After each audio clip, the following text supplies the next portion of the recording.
of Rome was signed, sort of starting what we can call the European cooperation. Now we couldn't find a good, there was a small article like this cut out from inside the paper, so it was not even on the first page. On the first page instead was something about Cyprus and I think a royal visit and about everything animals, else, you know. Yeah.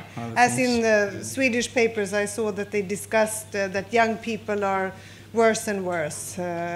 So it was a totally historical non-event in some cases. So the debate is right now, is it a midlife crisis, or can we say that life begins at 50?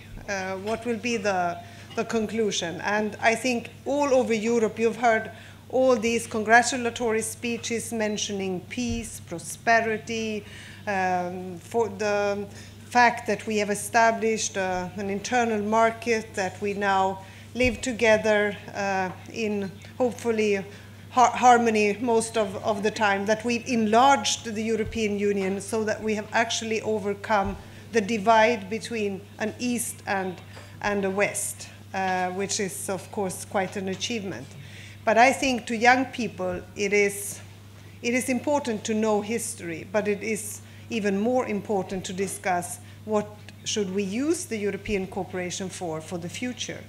What is the modern story of the European Union? And we arranged for the first time last weekend a European summit. So 200 young people from all over Europe met in Rome to discuss what are their priorities, what is it they want from the European Union. And I think that is as important as the fact that European leaders met in Berlin to discuss what they want. And when I spoke to them, I said, first of all, what is important is that they are tomorrow's, and you are tomorrow's decision makers, those who will create Europe for yourself and for your children and grandchildren. You are badly needed, because we can say that world leaders have also failed. If we just take a look around us and look at the bigger picture, the truth is that we have not been able to fight poverty as effectively as we've promised over and over again. Still every night, millions of children go to bed hungry. We have not been able to provide clean drinking water and all of these basic provisions for human life on this planet. We have not been able to meet the ambitious goals that world leaders have set themselves. So that's why young people are also badly needed in politics, in society, to be active. And that's the first most important thing. Of course, we also have a globalized world which puts us in a difficult situation, where everything happens much more rapidly.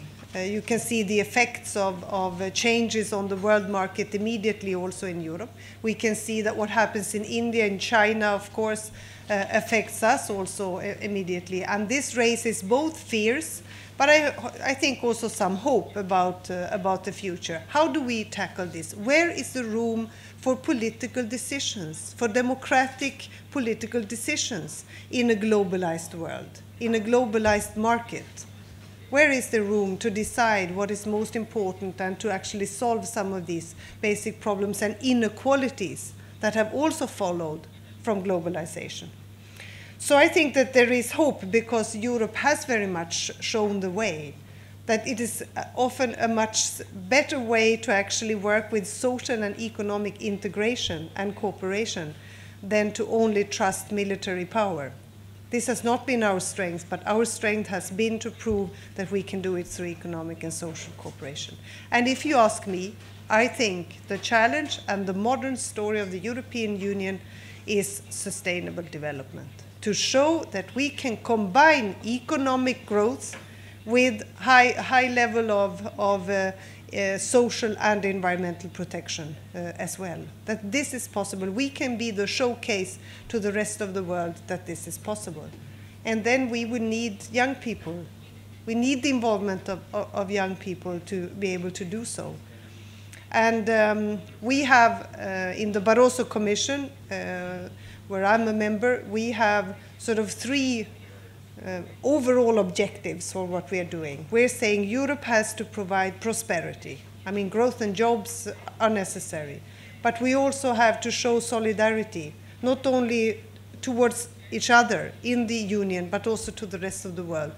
And we, of course, have to offer security. It means not only security thinking of terrorist attacks or things like that, but also security in preventing big catastrophes like climate change or environmental problems or what have you. And these are the things that we have to work to realize. And this is, I think, they are good mottos for the European Union. So I'm just here to, of course, listen, and hopefully if I can respond to questions, I'm glad to do so as well. But that's my main message for today, when we have come this far, 50 years into the European adventure. And what it will look like for the next 50 years depends on us. Together. Thank you, Vice President. Ο λόγος στον κύριο... What was it in Greek? Όλοι μαζί. Όλοι μαζί. Όλοι μαζί.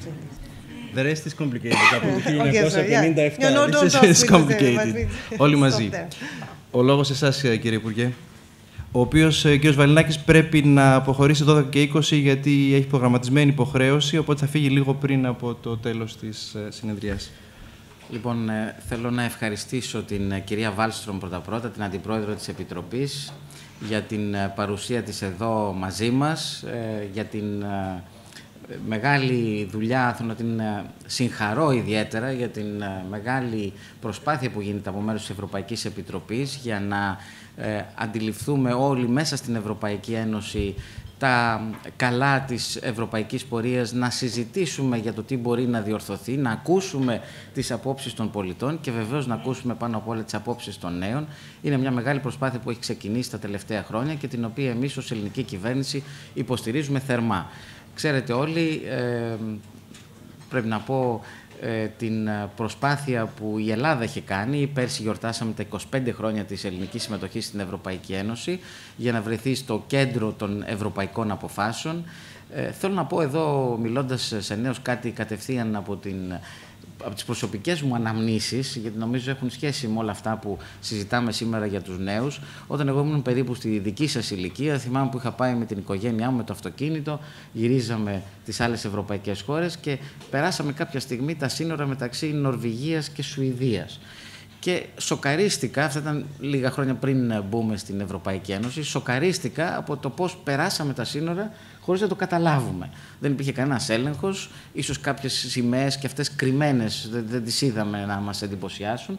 Βρεθήκαμε λοιπόν στο έδαφος της άλλης χώρας και εγώ που είχα την αίσθηση τότε και την εμπειρία του ότι περνάς σύνορα σημαίνει ουρές, σημαίνει ελέγχους, σου ανοίγαν το αυτοκίνητο να δούνε τι μεταφέρεις, ποιος είσαι, αν είσαι πράγματι αυτός που λες. Σοκαρίστηκα που είδα ότι υπήρχαν χώρες στην Ευρώπη που τα είχαν ήδη ξεπεράσει όλα αυτά και μπορούσε να κινήσει από τη μία στην άλλη με τέτοια μεγάλη ευκολία. Για σας βέβαια στη δική σας την ηλικία όλα αυτά έχουν απλοποιηθεί. Παίρνετε το αεροπλάνο και πηγαίνετε από την Αθήνα στο Παρίσι χωρίς κανέναν έλεγχο, χωρίς να περάτε σύνορα, χωρίς να επιδεικνύετε διαβατήρια και βέβαια θεωρούνται λίγο πολύ ως δεδομένα γιατί μεγαλώσατε με αυτά. Υπήρξαν όμως άλλοι στο παρελθόν οι οποίοι χρειάστηκε να κάνουν μεγάλους αγώνες για να φτάσουμε εκεί που φτάσαμε σήμερα. Και έτσι βεβαίως θα χρειαστεί να κάνουμε και άλλους αγώνες για να πάμε πιο πέρα την ευρωπαϊκή ιδέα. Ξέρετε λοιπόν ότι εμείς ως Ελλάδα είμαστε αφοσιωμένοι στην ιδέα της Ευρωπαϊκής Ενοποίησης, είμαστε από τους λαούς που υποστηρίζουν την ιδέα της Ευρώπης περισσότερο από άλλους. Είχαμε τα τελευταία χρόνια την συνταγματική συνθήκη που όλοι πιστεύω στην Ελλάδα, γιατί ήταν μεγάλη η πλειοψηφία με την οποία στηρίχθηκε από την Ελληνική Βουλή, ότι είναι μια συνθήκη που θα μας πάει πιο κοντά σε μια πιο αποτελεσματική Ευρώπη, που προστατεύει τα συμφέροντα όλων και τα προωθεί κατά καλύτερο τρόπο, που θα δίνει τη δυνατότητα σε νέες πολιτικές να αναπτυχθούν. Όλα αυτά λοιπόν μέσα από τη συνταγματική συνθήκη θεωρήσαμε ότι είναι θετικά για την Ελλάδα. Αυτό αποδέχθηκε και η Ελληνική Βουλή. Όμως αυτό δεν σημαίνει ότι δεν πρέπει να είμαστε ανοιχτοί σε έναν συνεχή διάλογο και σε αυτόν τον διάλογο θέλουμε ακριβώς να ενσωματώσουμε όσο δυνατόν περισσότερο τους νέους. Γι' αυτό λοιπόν και η σημερινή προσπάθεια. Να πω εδώ πριν κλείσω αυτήν την πολύ μικρή εισαγωγή ότι ξεκινάμε μια σειρά από δράσεις για το λεγόμενο σχέδιο ΔΕΛΤΑ, διαβούλευσης δημοκρατίας. Έχουμε ήδη ξεκινήσει ορισμένες από αυτές. Είμαι βέβαιος ότι τις γνωρίζετε, όπως το site, το Europe for Me, και μια σειρά από άλλες εκδηλώσεις που θα επακολουθήσουν και για τις οποίες θα γίνει ανακοίνωση ολοκληρωμένη στις επόμενες εβδομάδες. Θέλω λοιπόν να ευχαριστήσω ξανά την Αντιπρόεδρο της Επιτροπής, την κυρία Βάλστρομ, να την συγχαρώ για το μεγάλο έργο που έχει κάνει και να ευχηθώ εκδηλώσεις σαν αυτή να γίνουν πιο πολλές και το ενδιαφέρον από πλευρά σας να είναι ως το δυνατόν πιο μεγάλο. Ευχαριστώ. Ευχαριστώ, κύριε Υπουργέ. Ο λόγος είναι τώρα σε εσάς. Ποιος πια θέλει να πάρει το λόγο? Η αρχή είναι πάντα δύσκολη, οπότε ας πάρει κάποιος το λόγο και μετά θα ακολουθήσουν πολλές ερωτήσεις, είμαι σίγουρος.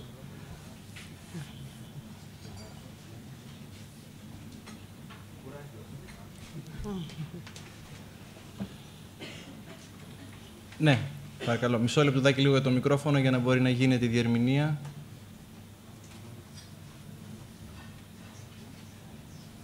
Ένα μικρόφωνο στο...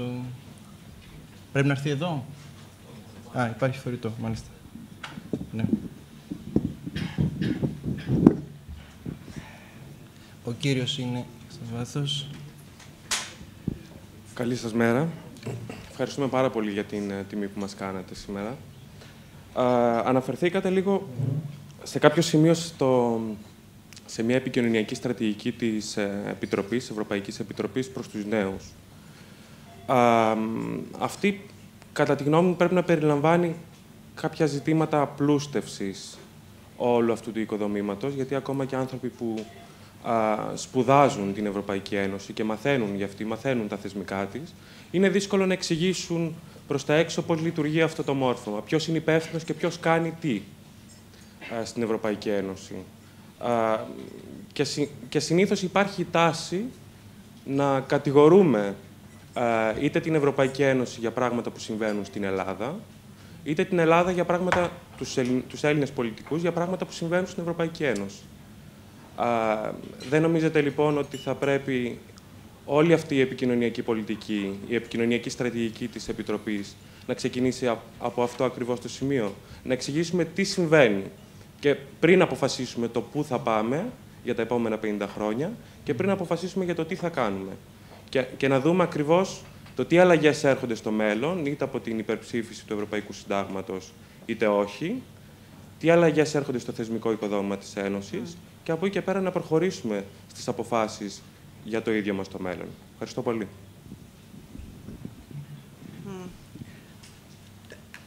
I agree very much with what you are saying, and this is part of also the program that we have in this commission. We are calling it better regulation, meaning that we have to look at the quality of legislation, we have to look at simplification, meaning that we could actually scrap a number of directives and regulations, and we have already presented a first list and proposed to scrap a number of rules that already exist at the European level, and also to improve the way, because in some cases, for example, on the chemicals legislation, which was very much debated, it would replace 40 existing directives. So sometimes you can also, you have new legislation, but you can then take out a lot of old rules and maybe too burdensome from an administrative point of view. So this is absolutely part of our political agenda, and I think we have to move. Yesterday, actually, the President reminded us that we have to be even more effective in delivering what we have promised. But then the other side of it is, of course, how do we communicate? How do you communicate something that deals with everything from counting codfish in the Baltic Sea to fighting famine in Africa? Deals with everything from sausages to the peace process in the Middle East, because this is also true. We are sort of active in all these different fields. And how do you describe that? How do you make people feel that they have a voice, that they can have some influence? And I think we have too much concentrated on the institutions and too little on the content, so that people feel, yes, this is